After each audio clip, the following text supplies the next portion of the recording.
Hey, welcome to jumbleThink. My name is Michael Woodward. I am the host here, and we have a killer conversation for you today. I've been looking forward to this chat for a while now. Our guest is TJ Smith.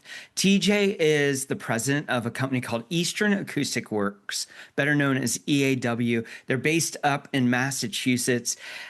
Now, in the 90s, they were the premier builder of speakers for concerts and tours. And through acquisitions and changes of ownership, some of that DNA was lost. But TJ joined the team a few years ago, and he's been bringing back the brand to being one of the top providers of speakers in the country, and for that matter, in the world. They've been doing this through looking at new ways to build technology, new infrastructure and products, and bringing manufacturing back to the US.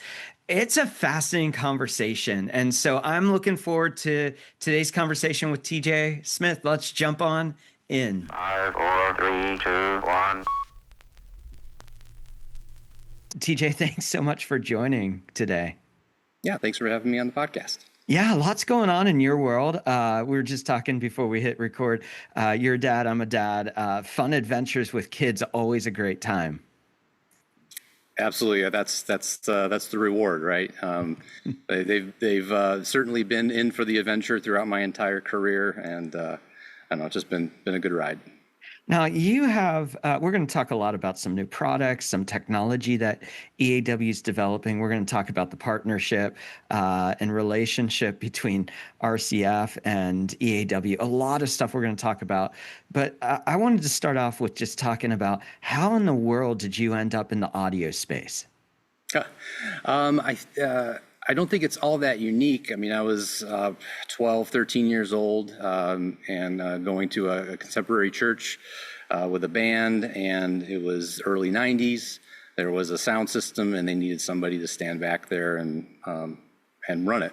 And I was very happy to be part of that. I just liked being a kind of part of what was happening without having to be on the stage.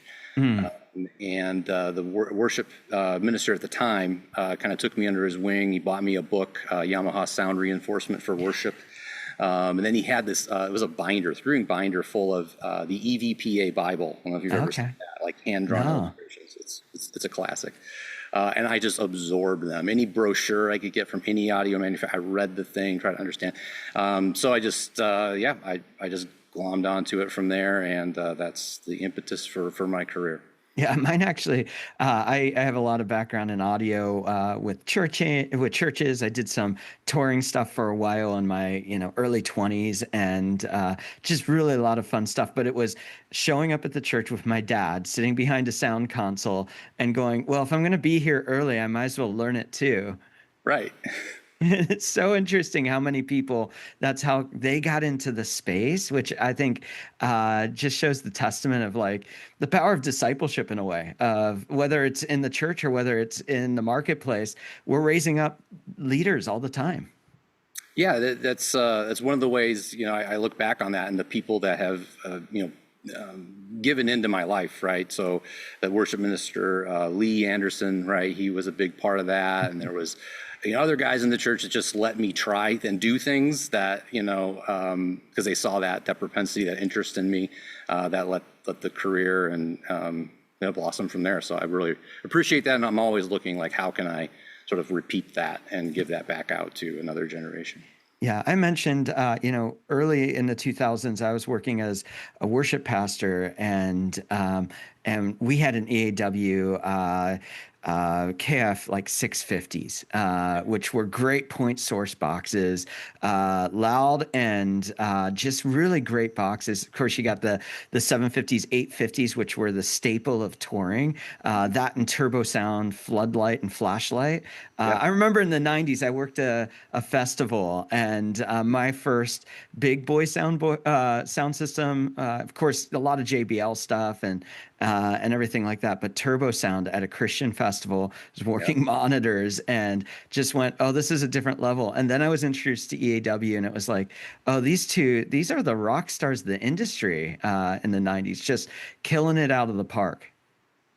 Yeah, that was certainly, a high point for this brand, for EAW. By the mid 90s, I say it was the number one professional loudspeaker brand in the world. Yeah. And yeah, so a lot of the innovation that you see today actually was one of the things I learned as I started here, came out of that period.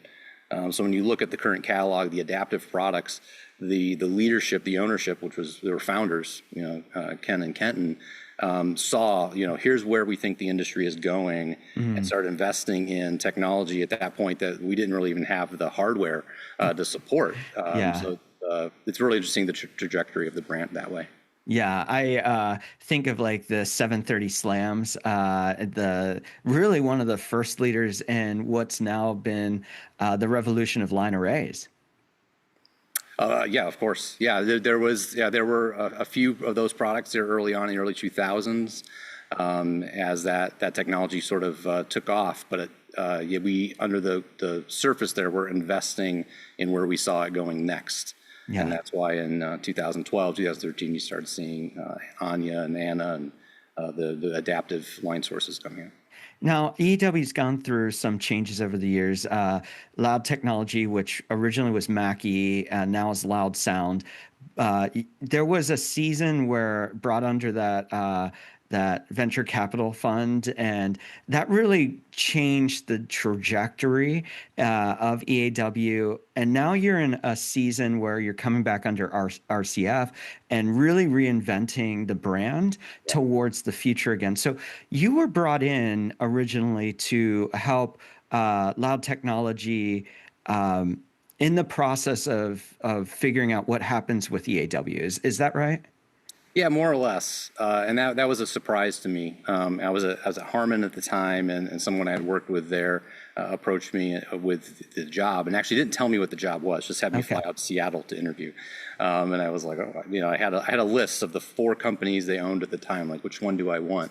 Where do I want to move next? I was very surprised and pleased to hear that EAW was where they wanted me, and the goal, the brief was, we want to sell it. Mm-hmm.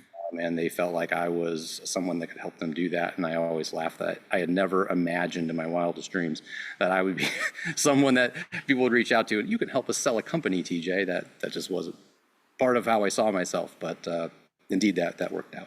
Yeah, and I love that you've chosen not to do. So many people, when they come in for those transitions, they come in for the brand.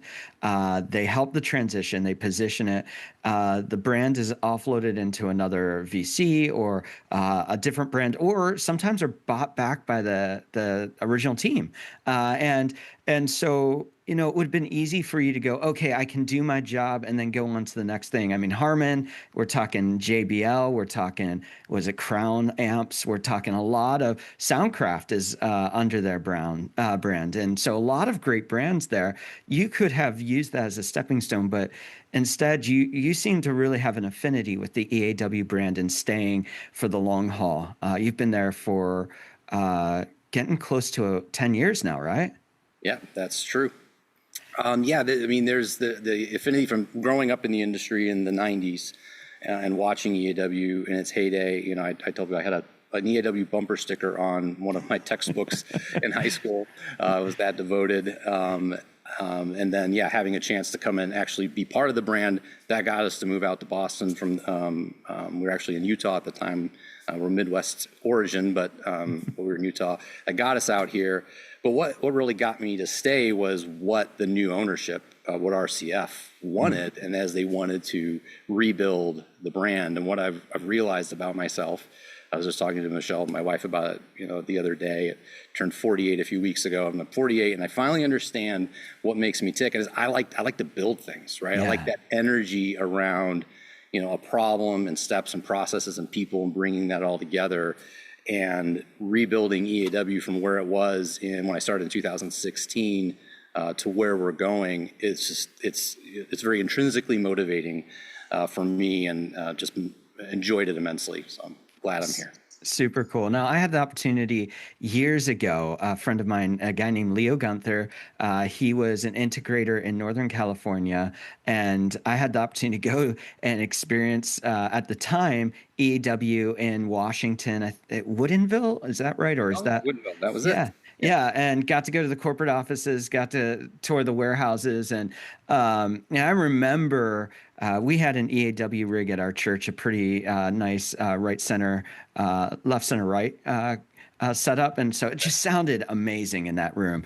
And I just remember seeing AAW just go through that hard time of outsourcing manufacturing, of moving to China. Some of the roadblocks along the way. EAW had actually designed a forerunner of the modern digital console in many ways. Yeah. Had to buy them all back and everything like that. But EAW is doing some really cool stuff. One of the few manufacturers bringing manufacturing back to the U.S., bringing R&D fully back to the U.S. Talk to us about that transition as you're reestablishing EAW as America's top brand. Yeah. Okay. So, we'll start at the point of the sale. Yeah. In 2018, we were sort of set free from that corporate structure, and I joked with the people we used to work with at Woodward, we were kind of like ungrateful children, where we're suddenly on our own and we're like, wait, where are all these bills coming from? What are you talking about? And all the work that they were doing for us, we suddenly had to do. But it gave us the ability to create the company that we wanted. Yeah. And so from the very bottom to the top, we got to create the customer support functions, how we interact with our SAP system and how our customers do the portals. That took a long time. That was a good 4 years of just focused effort that we were in the nuts and bolts there, because we said early on, in order to be that number one brand, we have to do that on a foundation of customer service. Yeah. If you can't deliver on that basic promise, no one's going to trust you beyond that. And so that was our first thing. And the whole company was involved in that. That was through COVID. There were 8 people in the building. I could say that was enough distance between us and that point. I was the one entering orders that we were at that point. But again, very thankful for that experience because it allowed us to create the company that we wanted to create. So that from there, our next step was looking at our production footprint, because again, you can't say you're the number one American brand if everything is made overseas. That doesn't make any sense. Yeah. So we've started the process of assembling some of our products here in this new facility we're in now. About half of our SKU list by quantity is assembled here in the U.S. And with the current changes in the environment, we're working to bring more and more of that back here. Super cool. And that's in Franklin, Massachusetts. So EAW has returned to its New England roots, if you will, its hometown in many ways. Yeah, this is, I think, the 3rd location we've been in our 46-year history, and we've only been in it for a year. So it's pretty new to us. Super cool. Now, you had mentioned some of the technology, and we're big fans of innovation, strategies to getting new products to market, the process of ideation, and there's a lot of stuff going on in the R&D at EAW. Of course, there's the adaptive technologies, which is your Anya, Anna, Otto, some of the other technologies that you have. You have a column array, I think, in that family. That's a little bit of a smaller footprint. Yep. Yeah. And that was such a departure, because at that point, when you started developing that was when line arrays really were getting their footing, and you all had a really big stable of line array, but you make this departure. Tell us a little bit about what adaptive audio is and how these speaker arrays are really setting a new tone for how we approach audio and how we maybe think of installations or touring. Okay. Well, to say it's a new idea is actually not entirely accurate. Okay. What EAW did with adaptive, and we're always accused of, it's a marketing term, right? It's just beam forming, and we say it's not beam forming. Okay. We actually say no to beam forming, because when you're looking at a performance system, you're trying to do music reproduction.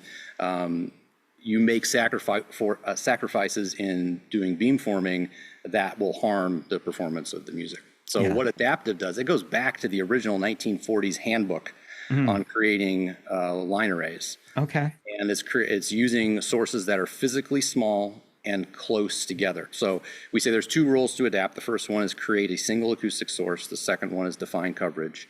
Beamforming skips the first one. They do not create a single acoustic source. Because to do that, you have to have a transducer or a speaker that is small relative to the wavelength you're trying to produce. So in physics, right, the higher frequency the sound, the smaller the wavelength. So we're using 1-inch sources, which gives us, in the math, I'm not the acoustician, but it gives us that response out to about 13.5 kilohertz. So just a little shy of the edge of our ability to hear as humans.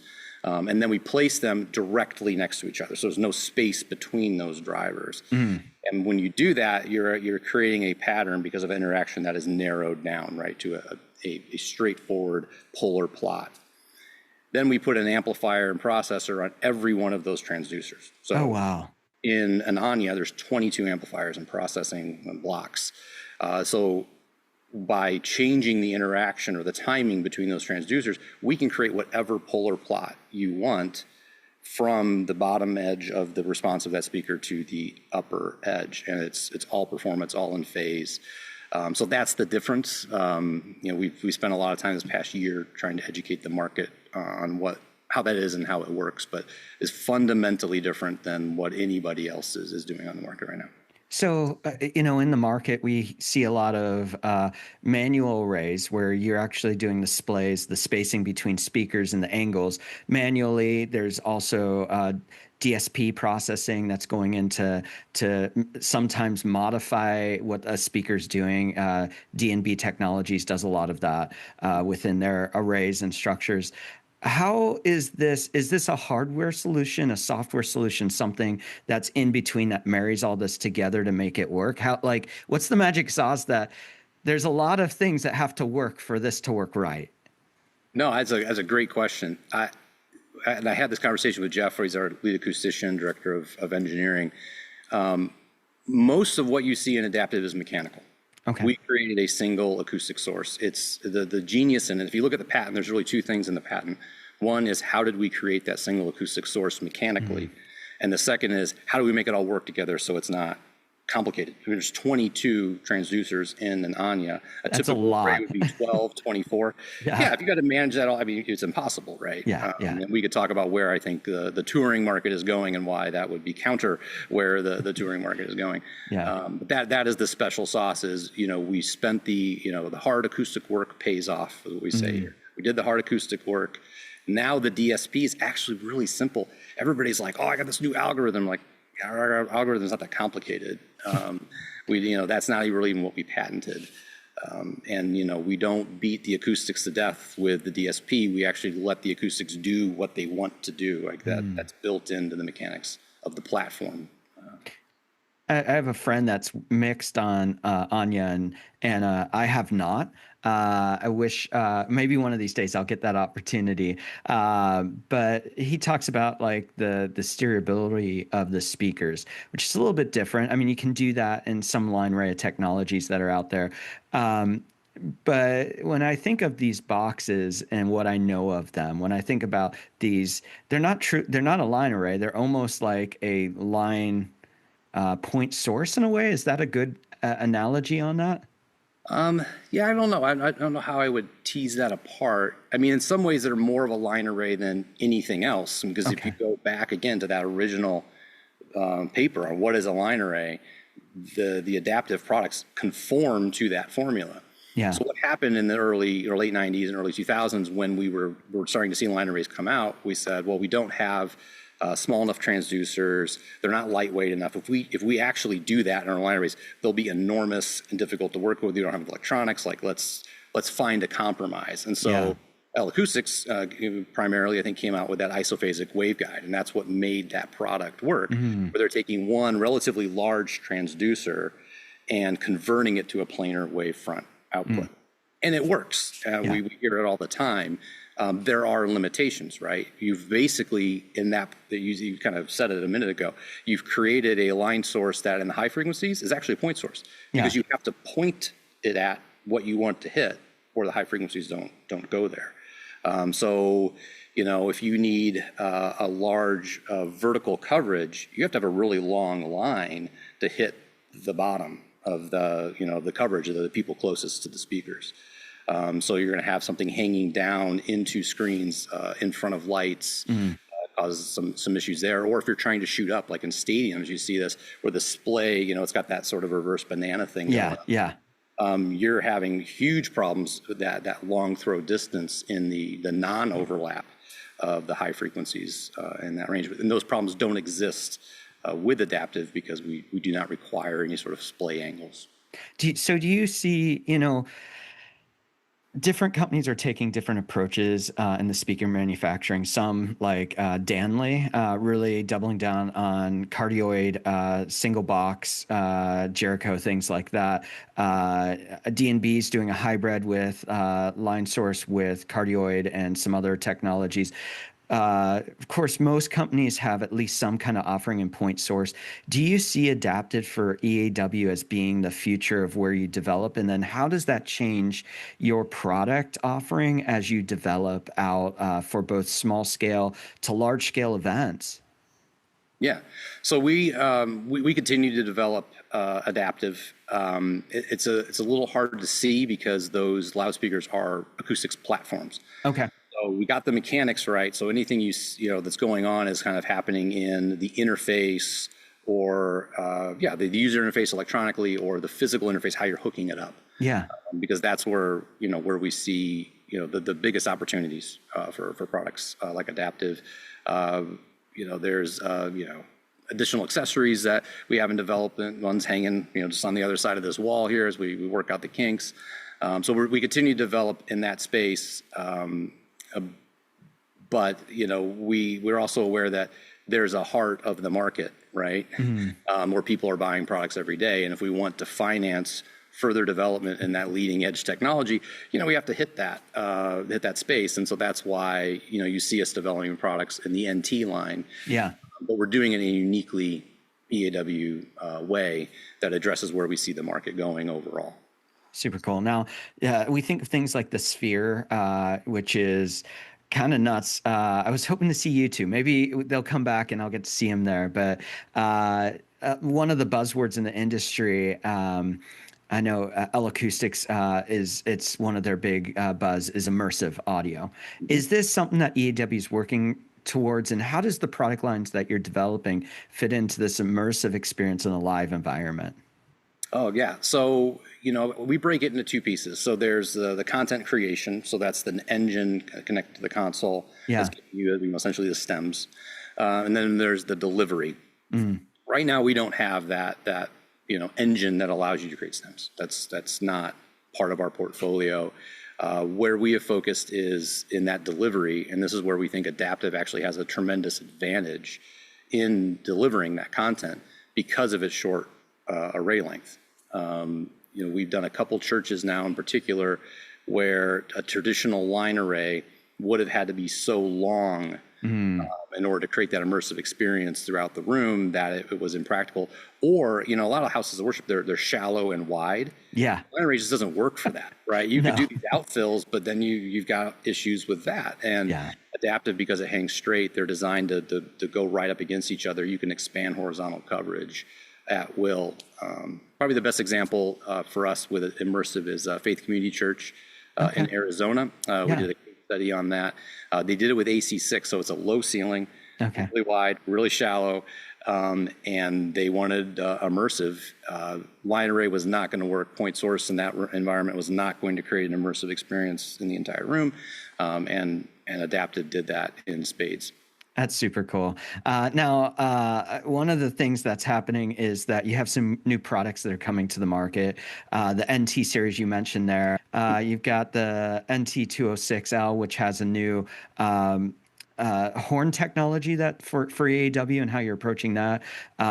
Research and development done in Massachusetts, and then you are making that one of the first big manufacturing pushes back in the U.S., right? Is that right? It's actually made in Mexico. We have a fully owned plant in Tecate, Mexico, and this is the first product that's being built there. So talk to us a little bit about this project because I kind of got excited about it, thinking about applications for myself. I'll be honest, a little greedy there, thinking of our church, thinking of other things that we're a part of. And I looked at this and I went, okay, is this like a comparable with a different horn component to like maybe an L Acoustics Kiva or something like that? Tell us about this project, the process that got it to market, and then why this project at this time, why this product for the market today? Yeah. Okay. Wow. Lot in there. So, you know, we start with kind of why would we do this, and I call it the mid-30s watershed. Okay. So above mid-30s, I talk to people and they want to talk about KF 850s and that golden era of EAW, which is great. Under 35, 36, and it moves up every year. We won't talk about that, but the youngins. I feel that pain. I'm in that bracket where it becomes more painful every year. Right. More often than not, the people in the younger generations go, "Well, what's you? You know, and what's that symbol in front of your logo there?" And so, you know, we knew we had to do some things to sort of hit the heart of that bell curve, right? The heart of the market that I mentioned earlier. Yeah. And the NT is that the NT series, NT line is that effort. But we wanted to do it in a uniquely EAW way. We're not trying to go in the music store, you know, hit all the DJs. That I don't think that. I'm not saying we wouldn't do anything DJ. It's just like it's not like people don't look at EAW and say that. Like they look at EAW, they want to see it in stadiums and arenas and on big tours. Yeah. We knew that a dual 6-inch dual by 2x small, what we were calling it initially, would do that. But we know that the touring market is trending towards less space in the truck, less space on the stage, higher, our customers seeing higher labor costs. So things that are easier to move around, that take up less space. And so that's why we created the lightest, loudest, best sounding dual 6-inch loudspeaker that is available on the market. So with an amplifier embedded in the product, made out of wood, it is lighter and louder than the competition you mentioned earlier, which is externally power amplified. Yeah. And, when you're focusing so heavily on new technology like the adaptive space, this box seems very old school, not a lot of DSP. It's very, hey, you want to change the width of the horn? Here's how you do it. You do it manually. Why that decision at this time when you're investing so much towards adaptive to go, hey, we still think old school has a place in our portfolio? Yeah. It's about giving people experiences with EAW, kind of what I alluded to earlier, right? I mean, some people, when they look at the Dante and the networking and the DSP, it's a little much, right? It's a little intimidating. Yeah. And it's kind of a sales preventer in a lot of ways. And so we wanted to go and make it the simplest one we can. Now, I'll say in the roadmap, we've considered, is there a networking solution?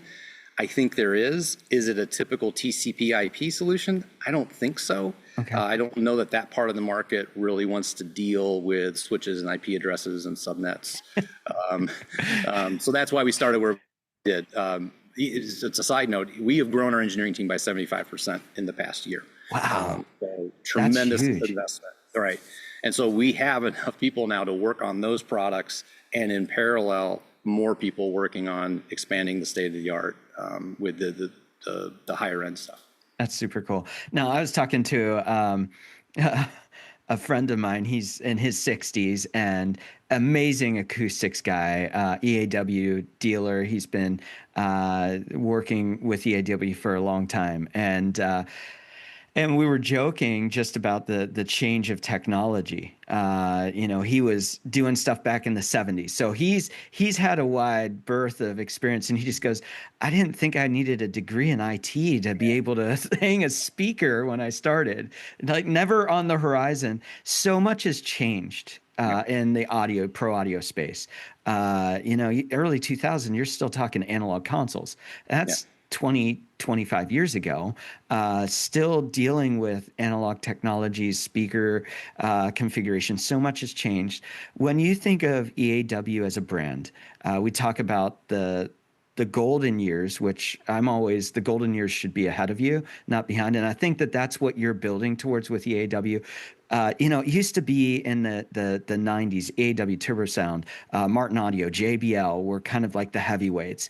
And then you fast forward to now, you've got L Acoustics, Meyer, which, oh my goodness, the price point on those boxes. And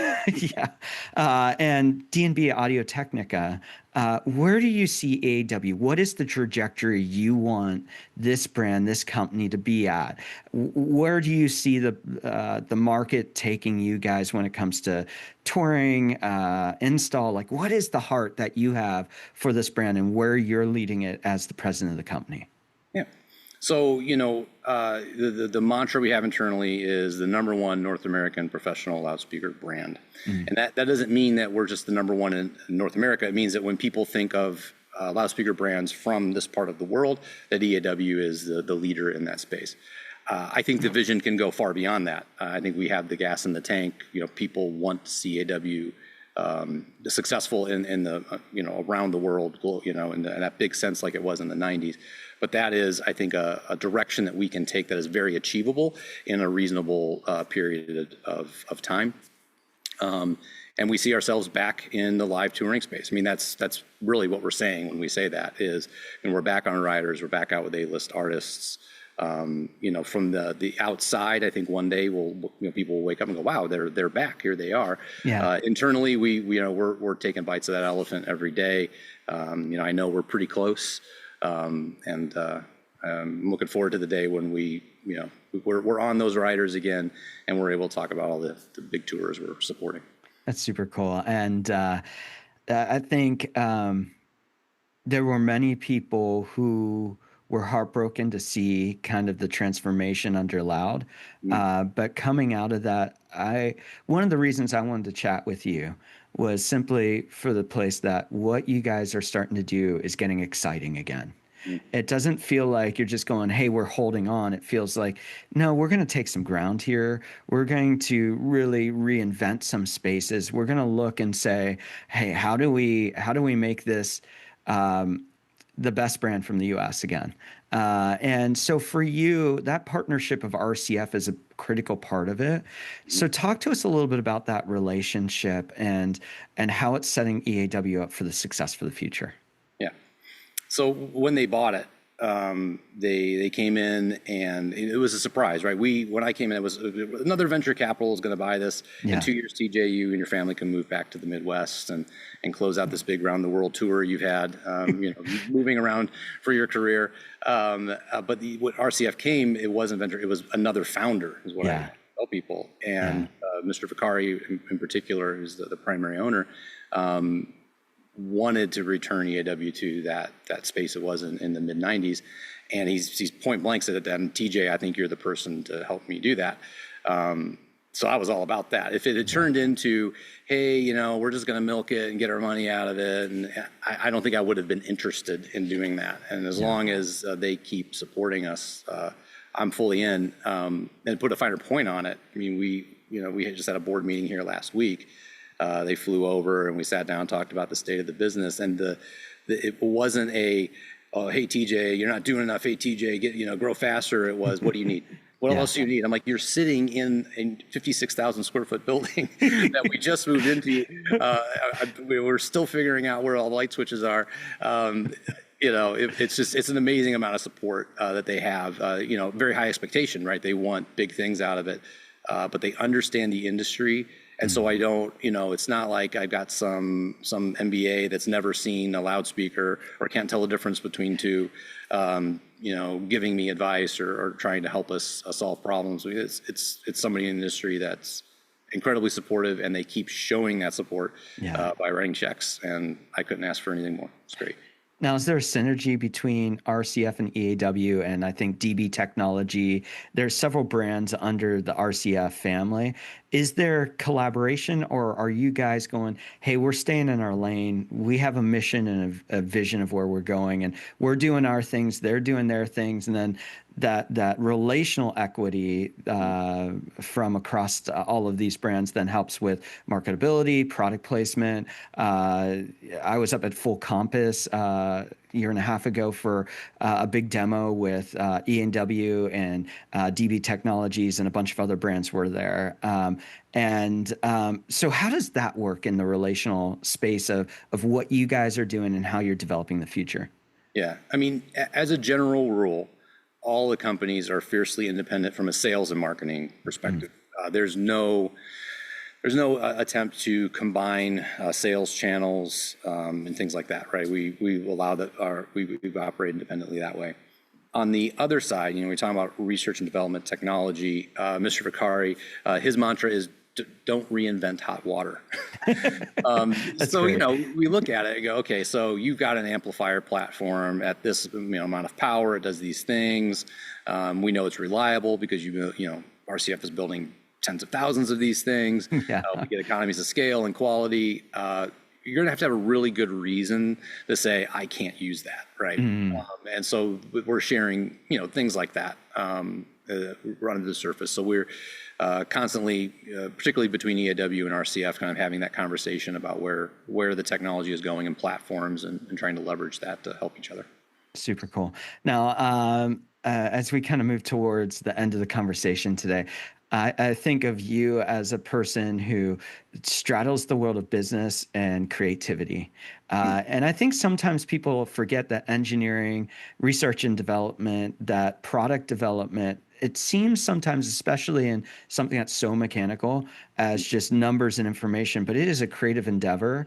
How do you balance you have big ideas and vision, but then you have some realities that you have to cross that bridge as you go? How are you making those decisions as a corporate leader to know this is how fast we can move? This is how quickly we can get to the idea. This is how we can invest better. How are you looking at those strategies? Oh, wow. That's a good one. That's one of the challenges, you have, especially in growth mode, is what is a realistic target? Yeah. And I think if you would have asked me this question 4 years ago, I would have had one answer. Being in this position now, it all happens slower than you want. And the organization, as it gets bigger, it just needs more focus and more autonomy at the same time. To be able to operate outside of your direct everyday control. Yeah. And so the tools I've used are those big picture ideas, right? So if you're working in the warehouse, the thing that I think is important is that every shipment shows up looking like $1 million, because whoever bought it, when that truck door rolls up and they see it, to them, they probably spent like $1 million, right? And they're going to want to use this for the next 10 years. They don't want to make this decision again. Yeah. And so they understand that. And then as we go through the organization and the order entry, we sort of have these sayings that we put out there that everybody, very simple, they all know what their goal is and their job is, so that they can operate without somebody having to come into my office and say, hey, what do I do about this? We shipped the wrong thing to this customer. Should we ship the right? Yes, ship them the right thing, right? And take it on the chin, whatever whatever expense kind of thing. And everybody just knows that now. So it's good. That's super cool. And for me, I think of recently we upgraded our console at our church, and we're not a big church. We're not a small church, but we're somewhere in the middle. I remember they dropped off a new Allen and Heath Avantis, and there's a picture of all the people that were on the volunteer team just around it, like glowing. It's an emotional day where, whether you're a big company that's going, hey, we're upgrading our speaker portfolio for our clients, or you're a small church upgrading your sound system for the first time in 35 years. And I know some of those churches. Anyway, when you think of that, it is, in a way, much more than just getting a product. It's about the vision that you're able to help them fulfill and what they can do, having that asset, that tool in place for their organization. And so to hear that was one of the things with fulfilling orders. EAW struggled with that in the early 2000s just because of the changes with Loud and some other things. And to hear that coming back to the brand, it feels like the heartbeat's coming back again. And it has been for a long time. It's not like this is an overnight thing, but it feels like the heart's coming back to EAW where it's growing stronger and stronger every year.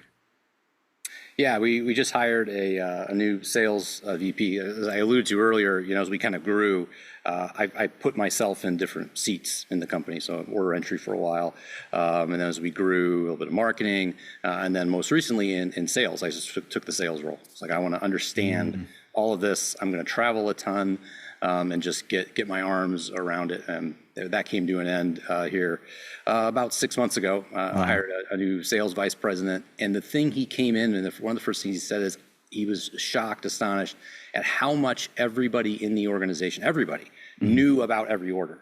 Yeah. We have a monthly meeting, we look at, okay, here's what's coming up, here's what we got to do. And nobody was, confused about what that customer needed or what we had to do to get it to them. Is an organization pointed at customer success, and that's really what it's all about. I'm kind of a Donald Miller fan. I don't know if you've read any of his. Oh yeah, Blue Like Jazz. Love his stuff. Blue Like Jazz was a good book, but he's a whole marketing consultant. Yeah. But the core of it is your customers are coming to you because they have an unmet need and they want to know something very quickly. Can you help? Can you help me solve this problem that I have? And so we're pointing EAW at, here's how we help you solve this problem you have. Yes, we're we started in 1978, we're 46 years old. That's not going to help you. But what will help you is smaller, lighter, louder, easier to deploy. We just put a 6-year warranty out there. Yeah. Communicating the faith of the product, that this is an operational asset that's going to last for a very long time, and we stand behind it. Now, I know for us, we're not the typical pro audio news. We're not the typical audio. So this is a little bit of a different conversation than you're probably having with a lot of the technical. But a lot of the people that listen to the show, they might be going, hey, I have a small little venue. Hey, I have a restaurant that has, we put on monthly shows and that kind of thing. Oh, I'm a pastor at a church. I'm in charge of a nonprofit. And I have some friends that are in the pro audio space that listen to this podcast too. If you were to say, hey, if you're new to the EAW brand, or maybe it's been a long time that you've listened to it, that you've checked out this equipment, what would you tell them about how you can serve their specific needs? I know that's a broad question, but how you can help solve their pain point, just like you said with Don Miller there, like that, if you can solve a pain point, that's like the number one thing to sales is like, can you make this not hurt? So how can EAW come into, whether it's a church that might be going, hey, what do we do next? Whether it's that restaurant, whether it's that maybe even a regional touring company or something like that. How can you help them? Yeah, good. So one of the easiest things you can do, if you go to the website on the upper right-hand corner, is request a design. So you click on that. There's a pretty simple form. You can attach pictures, drawings, whatever it is, and say, hey, what would EAW do? This is a free service. We will create that design for you, give it to you, and then work with local dealers and reps to quote that out. So that's one way that, it could be, I think, very intimidating to have that need and not know, who do I call? Like, what's the bat phone on sound system? So it's a bit of that. Our rep network is really complete, and one of the hallmarks of our rep force is they have to have technical people on staff that can answer technical questions. They're not just broad salesmen. So definitely reaching out to them can help. But we have a product line that spans a broad range. Our mantra is take control of your sound. We do that through acoustics. We also do that by giving tools to designers that go from passive point sources in the cafe or the restaurant up to stadiums, up to tours. It's a bit difficult to maintain that product line as a manufacturer, but it's an important thing as we look to support all of those needs that people have in sound systems. And that website's EAW.com. Correct, EAW.com. And we'll put that in the episode notes. So whether you're watching or listening, super easy. Just click on the link and go over there. Lots to read, lots of good stuff going on. It's really exciting to go back and regularly see these news updates, which means there's a lot going on, whether it's TEC, you won some awards there, whether it's some other showcases where you've gotten nominated for some great awards there. There's a lot happening and people are taking notice. Awesome. Thanks, Michael. It's been good. Wow, what a fun conversation with TJ today. I hope that you'll go check out what they're doing and how they're innovating in the pro audio space. You can head on over to EAW.com or find the links in the episode notes wherever you're watching or listening. On our next conversation, I'm sitting down with director Jonathan Bowen to talk about his new movie called The Comic Shop. We learn a little bit about what it's like to write, direct, and manage a film production. It's a cool conversation where you get to learn the behind the scenes, both the pain and the joy of creating these films that we so often like to watch. So make sure to join us for our next conversation. And while you wait, I want to encourage you to make sure you get out there, that you're dreaming, that you're chasing those dreams, that you take those ideas that you're in your head and make them into reality. So until next time, dream big and change the world around you.